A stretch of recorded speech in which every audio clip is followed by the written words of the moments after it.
Media, human rights organisations, democracy activist, ये सब जो थे इन्होंने कहा कि रेफरेंडम जो था वो बेस्ड था मैल प्रैक्टिसेस, गलत चीज़ें हो रही थी, फ्रॉड हो रहा था. सो अगस्त 2022 में क्या हुआ, एक लीगल फ्रेमवर्क ऑर्डर इशू हुआ जो कि क्या अमेंड कर रहा था, कॉन्स्टिट्यूशन अमेंड कर रहा था पाकिस्तान. सो इस ऑर्डर के अकॉर्डिंग इसके अंदर क्या था कि जो प्रेसिडेंट था वो डिसमिस कर सकता था, नेशनल और प्रोविंशियल असेंबली को डिसमिस कर सकता था, हटा सकता था. और सिविलियन कैबिनेट का जो काम था वो ये था कि वो सुपरवाइज करेगा, जो हमारी नेशनल, जो उनकी नेशनल सिक्योरिटी काउंसिल उसको सुपरवाइज करेगा, जो जिसको मिलिट्री ऑफिसर्स क्या कर रहे थे, दबा रहे थे, डोमिनेट कर रहे थे. तो इस लॉ के पास होने के बाद इलेक्शंस जो थे वो नेशनल लेवल पे होने लगे.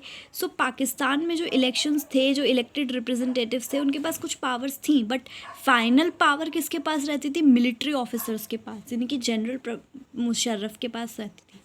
क्लियरली ये बहुत सारे रीजंस थे कि पाकिस्तान क्यों जनरल मुशर्रफ जो थे उनके अंडर में, क्यों उसको, why Pakistan under general Musharraf should not be called a democracy. But हम इसमें फोकस करेंगे.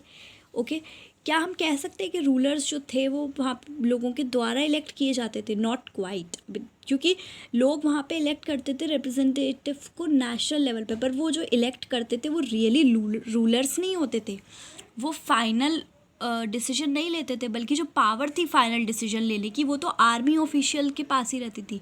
उसमें से कोई भी जो भी इलेक्ट होता था लोगों के पास. और ये जो होता था ये बहुत सारी डिक्टेटरशिप, मोनार्कीज़, फॉर्मली उनकी इलेक्टेड पार्लियामेंट थी, गवर्नमेंट थी, पर फिर भी रियल पावर जो थी उनके पास नहीं होती थी जो इलेक्ट हुए हैं. सो ये वाली बात है. तो ये जो फर्स्ट फीचर था ये हमें बताता है कि इन अ डेमोक्रेसी जो फाइनल डिसीजन होता है, मेकिंग पावर, वो उन्हीं लोगों के पास रहता है जो इलेक्ट हुए हैं लोगों के द्वारा.